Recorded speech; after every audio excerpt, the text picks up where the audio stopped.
Hello students. तो आज की इस वीडियो में हम जानने वाले हैं super tricks for term symbol के बारे में। तो बहुत ही इंटरेस्टिंग वीडियो होने वाली है।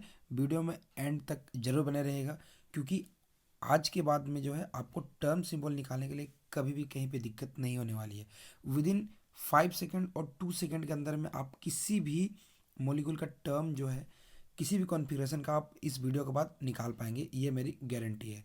तो सबसे पहले आज की इस वीडियो में हम सीखेंगे टर्म किस तरीके से निकालते हैं। और अगर आपने टर्म निकालने सीख लिए तो उसके बाद जो है आप उसका सिंबल भी निकाल पाएंगे, मतलब टर्म सिंबल निकाल पाएंगे। तो सबसे पहले हम सीखते हैं टर्म निकालने। तो उसके लिए सबसे पहला एक सुपर ट्रिक हमारे लिए ये है कि ये जो टर्म मैं निकाल के सिखा रहा हूँ आपको, वो डी कॉन्फ़िगरेशंस के लिए है। ठीक है, सबसे पहला बात वो डी कॉन्फ़िगरेशंस के लिए है कि जो इलेक्ट्रॉन्स डी में प्रेजेंट होते हैं। और ये जो हम टर्म सिंबल निकाल रहे हैं या फिर अभी हम टर्म निकाल रहे हैं, तो इसे हम ग्राउंड स्टेट टर्म भी आपको बोल के पूछा जा सकता है। ठीक है, ग्राउंड स्टेट टर्म क्या होता है, या फिर लोवेस्ट एनर्जी टर्म भी आपको यहाँ पे लिख के ये क्वेश्चन पूछा जा सकता है। तो ये दोनों बात आपको याद रखनी है, ground state and lowest energy state. ठीक है, देन उसके बाद में है कि आपको सिंपली क्या करना है, जो आपका डी का जो इलेक्ट्रॉन होता है वो 1 to 10 तक होता है। ठीक है, तो आपको क्या करना है, सिंपली इसे अरेंज कर देना है। वो कैसे, D1 लिख देना है, then D2, then D3, then D4। उसके बाद D5 को आपको साइड में लिख लेना है। उसके बाद क्या करना है आपको, D4 के बगल में D6, D7, then D8, then D9। इस तरीके से आपको कर लेना है। और जो D10 है फिर से उसे जो है आपको साइड में लिख लेना है। जब आप इतना कर लेते हैं तो अब आपको करना क्या है, एक सिंपल लाइन याद रखना है। वो क्या है, D, F, F, D, ये याद रख लेना है।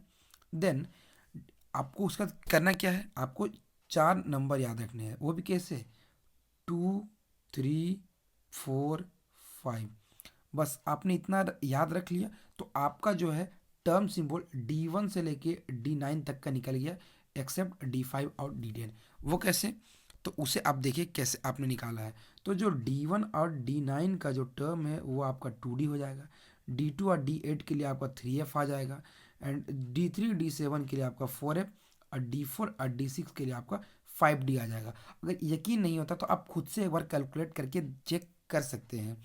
अब अगर हम बात करें D5 के लिए आपका क्या आ जाएगा, D5 जो है आपका हाफ फील्ड होता है। ठीक है, तो उस चीज़ के बारे में हम यहाँ बात नहीं करते, हम इस यहाँ पे अभी ट्रिक्स के बारे में बात कर रहे हैं। अगर आपको कॉन्सेप्ट इसके पीछे का जानना है तो आप मुझे कमेंट सेक्शन में बोल सकते हैं, मैं इसका इसके पीछे का कॉन्सेप्ट क्या है वो भी आपको बता दूंगा।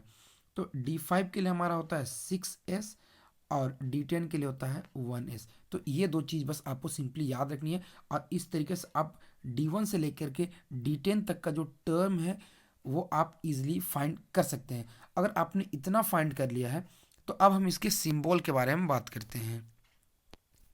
तो सिंबल से पहले मैं आपको ये बता दूं कि जो L का वैल्यू अगर 0, 1, 2, 4, यहाँ पे एक 3 भी होगा। ठीक है, ये 0, 1, 2, 3, देन यहाँ पे 4 हो। ठीक है, तो उसकी जो वैल्यूज हम लिखते हैं क्या, 0 के लिए S, 1 के लिए P, 2 के लिए D, और 3 के लिए F, और 4 के लिए G लिखते हैं। तो इस तरीके से जो हम इसे लिखते हैं।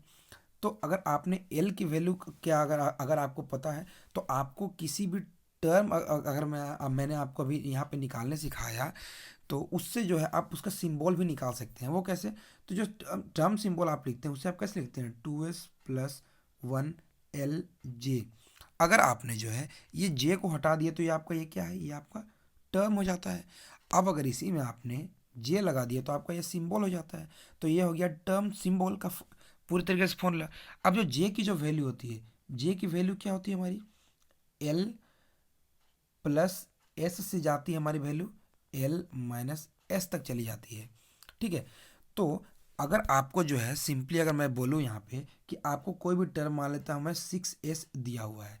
ठीक है, अगर आपको 6S दिया हुआ है, या फिर मैं मान लेता हूँ, मैं फर्स्ट वाला ही मान लेता हूँ 2D ही अगर आपको दिया हुआ है। ठीक है, तो 2D ही अगर आपको यहाँ पे दिया हुआ है तो जो यहाँ पे 2s+1 की जो वैल्यू थी वो आपकी कितनी थी, यहाँ पे 2 थी। तो s की वैल्यू हमारी कितनी आ जाएगी, s की वैल्यू अगर आप इसे सॉल्व करेंगे तो ये हमारी 1/2 के करीब आएगी। अब अगर हम बात करें तो हमारा यहाँ पे डी टर्म के लिए, डी के लिए जो है हमारे एल का वैल्यू कितना है, वो है 2। तो डी के लिए एल का वैल्यू कितना हो गया, 2। तो अब जो है अगर हमारा ये 2D हो जा रहा है तो ये 2D हम किसके लिए कन्फिगरेशन निकाल रहे थे, ये D2 इलेक्ट्रॉन के लिए निकाल रहे थे। मतलब ये जो D2 हमारा है, ठीक है, D2 हमारा लेस देन हाफ फील्ड है। अगर लेस देन हाफ फील्ड होता है तो उस केस के लिए हम क्या यूज़ करते थे, उस केस के लिए हम यूज़ करते थे एल माइनस एस। तो अगर एल माइनस एस यूज करते हैं तो एल की वैल्यू हमारी 2 है और एस की वैल्यू 1/2 है।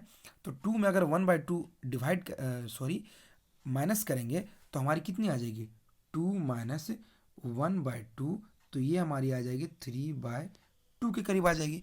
तो आपका टर्म सिंबल टोटल क्या हो जाएगा, 2D3/2। तो इस तरीके से जो है आप टोटल टर्म सिंबल भी आप सिंपली टर्म से फाइंड कर सकते हैं।